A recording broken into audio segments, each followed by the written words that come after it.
Welcome back to Bond Breakers Entry Test Preparations. MD-CAT chemistry में हम chemical bonding का chapter कर रहे थे और आज उसका सेकेंड लेक्चर है। आज के इस लेक्चर में हमने वैलेंस बॉन्ड थ्योरी को पढ़ना है और उसके साथ साथ हाइब्रिडाइजेशन की बेसिस भी बनानी है। तो valence bond theory one of the theories of chemical bonding है। इससे जो पहले थ्योरी आई थी केमिकल बॉन्डिंग की वो थी वेस्पर थ्योरी। वेस्पर थ्योरी जो है वो 1 डायमेंशन, 2 डायमेंशन और 3 डायमेंशन तीनों में आपके पास शेप्स ऑफ मॉलिक्यूल्स को बहुत अच्छी तरह एक्सप्लेन कर रही थी। लेकिन एक चीज जिसमें वो लैक कर रही थी वो ये थी कि केमिकल बॉन्ड बनने की रीजन क्या है और केमिकल बॉन्ड बनने का मैकेनिज्म क्या है। लेकिन वैलेंस बॉन्ड थ्योरी ने वेस्पर की इस ड्रॉबैक को कवर किया और बॉन्डिंग की रीजन के साथ साथ शेप्स को भी एक्सप्लेन करना शुरू किया। ठीक है, शेप्स को उसने through the process of hybridization explain किया। तो सबसे पहले हम क्या करते हैं, postulates of valence bond theory देख लेते हैं। तो पहला आपके पास पोस्टुलेट है कि अ covalent bond is formed by overlapping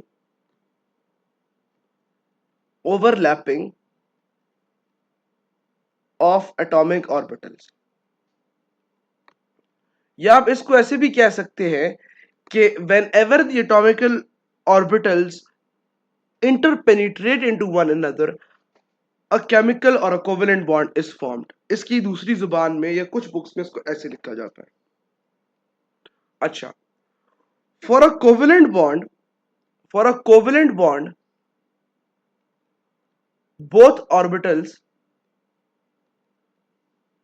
should be half filled। अब ऐसा क्यों है कि आपके पास हाफ फिल्ड ये एटॉमिक ऑर्बिटल है और हाफ फिल्ड ये एटॉमिक ऑर्बिटल है, इनके ओवरलैपिंग से जो होगा आपके पास क्या होगा, आपके पास ये दोनों फेल हो जाएंगे। इसको आप क्या कहते हैं, म्यूचुअल शेयरिंग ऑफ इलेक्ट्रॉन्स, या इसको आप आम जुबान में कोवेलेंट बॉन्ड कहते हैं। लेकिन कभी कभार ऐसा होता है कि सिर्फ एक ही जो एटम होता है वही दोनों इलेक्ट्रॉन दे रहा होता है, उस बॉन्ड को क्या कहते हैं, कोऑर्डिनेट कोवेलेंट बॉन्ड। तो आपके पास एक चीज तो यहां पर यह आ गई कि VBT does not explain coordinate covalent bond. ठीक है, उसके बाद ये दोनों एटॉमिक ऑर्बिटल्स हैं, ये जितना ज्यादा ओवरलैप करेंगे, greater the overlap stronger is the bond. जितना ज्यादा ये ओवरलैप करेंगे उतनी ज्यादा क्या होगी आपके पास, स्ट्रेंथ होगी बॉन्ड की। अच्छा, उसके बाद चौथा आपके पास पोस्टुलेट ये है कि for proper overlapping of these atomic orbitals proper orientation is required. Proper orientation of orbitals is required. अच्छा, एक दफा इसमें एक एंट्री टेस्ट में एमसीक्यू आया है, गैस कोई इंजीनियरिंग का टेस्ट था, उसमें यह था कि वीबीटी के अकॉर्डिंग जो है सारे एटॉमिक ऑर्बिटल्स को प्रॉपर ओरिएंटेशन चाहिए होती है सिवाय किस मॉलिक्यूल के। तो उसका आंसर हाइड्रोजन था।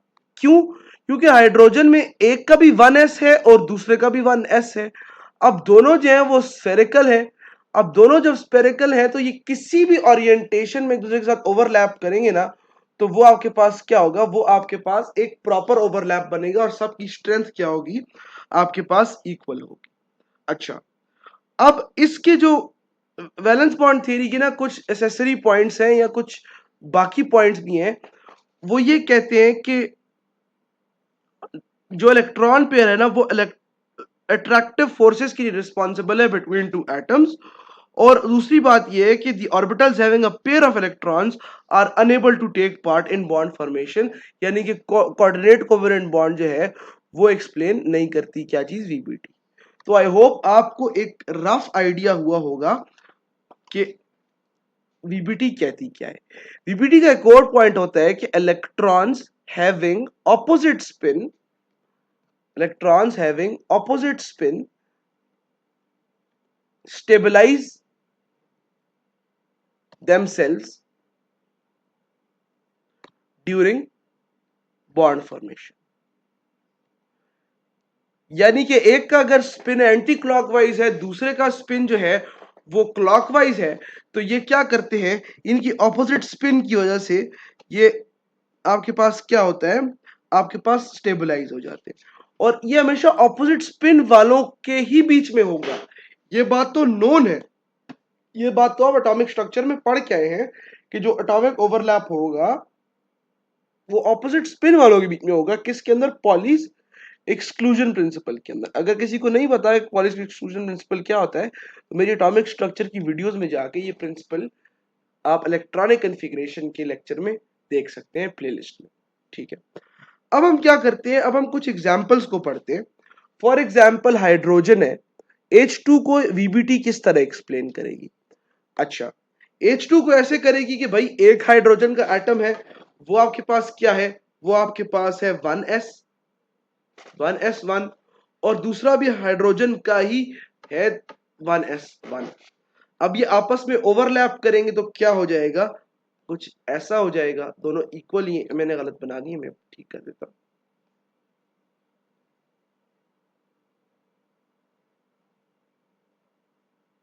ठीक है, तो ये आपके पास क्या हो जाएगा, H2। अब इसकी जो हीट ऑफ फॉर्मेशन होती है ना, वो होती है +436 किलो जूल्स पर मोल। अच्छा, हाइड्रोजन की एग्जांपल देख ली। अब हम यहां पर एक और देख लेते हैं जी, फ्लोरीन की एग्जांपल F2 की। अब हमें ये पता है कि फ्लोरीन का जो एटॉमिक नंबर होता है वो क्या होता है, 9 होता है। अब इसकी इलेक्ट्रॉनिक कन्फिग्रेशन है 1s2 2s2 2p5। यानी कि अगर मैं यहां पर क्या करूं, यहां पर मैं ऐसे करूं 2px 2py 2pz, हो जाएगा 1 2 3 4 5। ये जो 2pz है ना, ये जो 2pz है ना, यहां पर ये क्या है जी, ये जो है आपके पास वैलेंस है। ठीक है, ये जो है ये एक अलग से पड़ा हुआ इलेक्ट्रॉन है।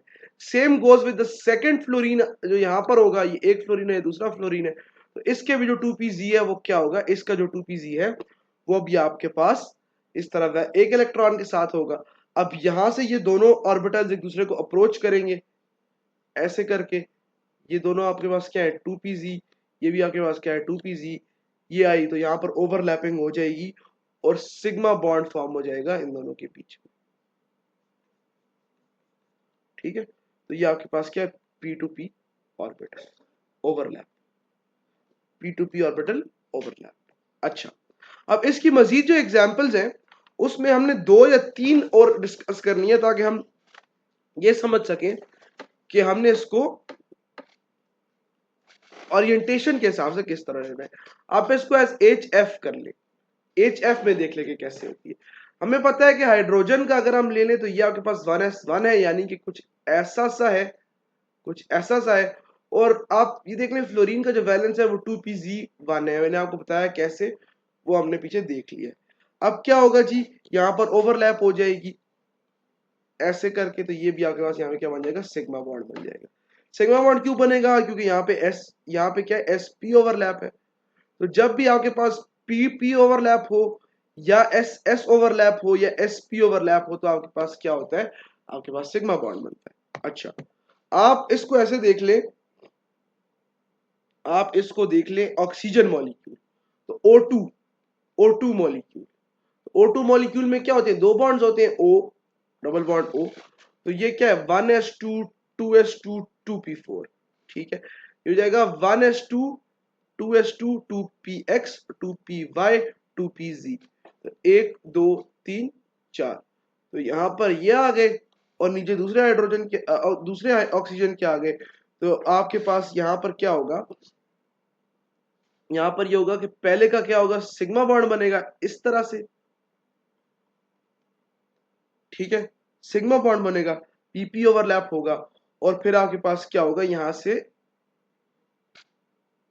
ऐसे, अगर ये पी वाई था तो पी जी के आपस में इस तरह का साइडवेज ओवरलैप होगा, और यहाँ पे क्या बन जाएगा, पाई बॉन्ड बन जाएगा। उसके बाद हमने सिंगल बॉन्ड वाला देख लिया, हमने 2 डिफरेंट एटम्स वाला देख लिया। अब हम बीबीटी के थ्रू देख लेते हैं कि भाई ये N2 आ गया, ये 3 बॉन्ड है इसके बीच में, यानी कि 1 2 3 नाइट्रोजन। अब आप देख लो कि नाइट्रोजन जो है उसकी इलेक्ट्रॉनिक कन्फिग्रेशन क्या है, 1s2 2s2 2p3, यानी क्या हो जाएगा 2p3 ऐसे हो जाएगा 1 2 3। इसका मतलब है कि ये तीनों क्या करेंगे, टेक पार्ट करेंगे बॉन्ड फॉर्मेशन में। तो ऐसे होगा कि आपके पास ये एक पहला आ जाएगा सिग्मा बॉन्ड, ठीक है, पहला आ जाएगा जी सिग्मा बॉन्ड, ऐसे करके दोनों के दरमियान में आ गया सिग्मा बॉन्ड, ठीक है। फिर दूसरा पाई बन जाएगा इन दोनों के बीच में ऐसे, यानी कि ये भी होगा ये भी होगा, एक रह गया। तो एक जो रह गया है उसका पाई बॉन्ड बनेगा इन दोनों के बीच में। ये क्या है आपके पास, दो पाए आ गए, पाई बॉन्ड और एक आ गया आपके पास सिग्मा बॉन्ड। तो ये जो है आपके पास क्या थे, ये जो थे आपके पास कुछ बैलेंस बॉन्ड थ्योरी के लेंस से कुछ ऐसे ऐसे सेम टाइप के एटम्स के बीच में सिंगल बॉन्ड, फिर डबल बॉन्ड, फिर ट्रिपल बॉन्ड, फिर दो डिफरेंट टाइप्स के एटम्स के बीच में किस तरह से बनते हैं एटम्स, हम वो देख लेते हैं। अच्छा, अब जो है ना हमने यहां पर एक छोटा सा कंपैरिजन ड्रॉ करना है ताकि हम दोनों चीजों के बीच की स्ट्रेंथ समझ सकें। सिग्मा बॉन्ड और पाई बॉन्ड, सिग्मा बॉन्ड और पाई बॉन्ड के बीच में हमने डिफरेंस समझना। तो सबसे पहले आप देख लें कि जी सिग्मा बॉन्ड जो होगा ना वो स्ट्रॉन्गर होगा क्योंकि यहाँ पे ग्रेटर एक्सटेंट ऑफ ओवरलैपिंग हो रही है, और पाई बॉन्ड जो होगा वो क्या होगा आपके पास, वीकर होगा।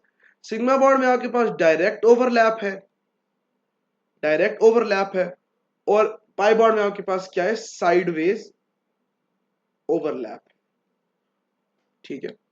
अच्छा, अब जो लीनियर ओवरलैप है वो एस एस के बीच में हो सकता है, एस पी के बीच में हो सकता है, और पी पी के बीच में हो सकता है जब फर्स्ट बॉन्ड की बात हो रही है।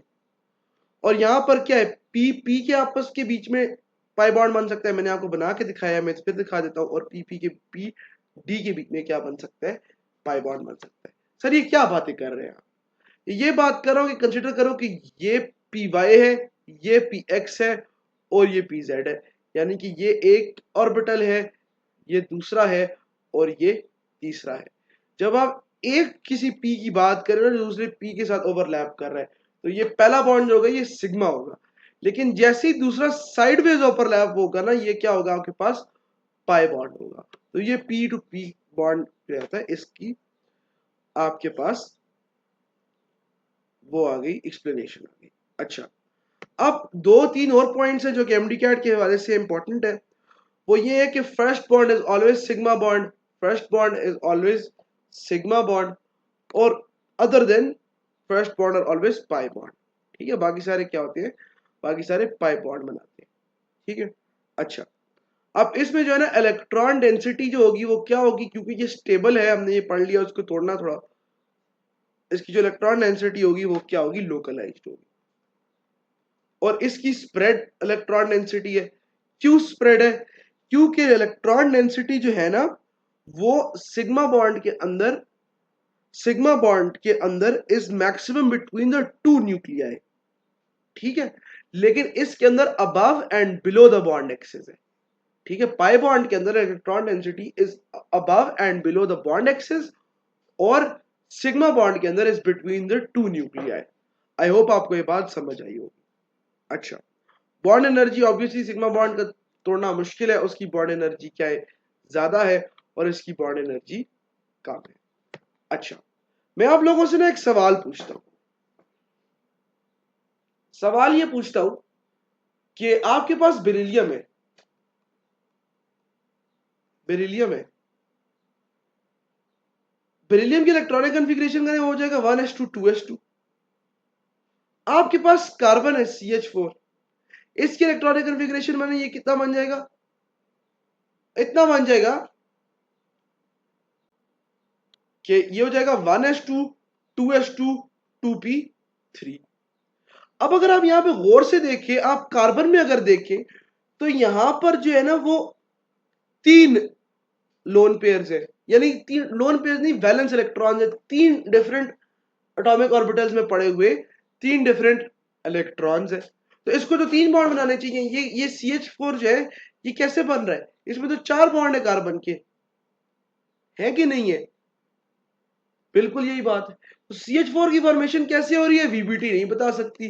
बीई अगर आप देखें BeCl2 तो ये दो बॉन्ड कैसे बना रहे हैं ये नहीं बता सकती। BF3 बोरान और फ्लोरीन आपस में कैसे बॉन्ड बना रहे हैं VBT एक्सप्लेन नहीं कर सकती। तो इस चीज को एक्सप्लेन करने के लिए आपके पास कॉन्सेप्ट ऑफ हाइब्रिडाइजेशन आया था। क्या आया था? Concept of hybridization. Hybridization is one of the most important topics for MD-CAT और उसको एक अलग वीडियो देना लाजिम व मलजूम है। तो ये VBT के कुछ इंपॉर्टेंट ऊपर से कॉन्सेप्ट हमने पढ़ने थे। FSC के हिसाब से ज्यादा इंपॉर्टेंट है एज एन FSC का concept as a long question या शॉर्ट क्वेश्चन का कॉन्सेप्ट रादर देन MD-CAT के कॉन्सेप्ट से। तो आई होप आपको कुछ ना कुछ समझ आया होगा। नेक्स्ट वीडियो जो है वो हाइब्रिडाइजेशन की वीडियो है और वो इंपॉर्टेंट है। मिलते हैं अगली वीडियो में, तब तक के लिए अल्लाह हाफिज।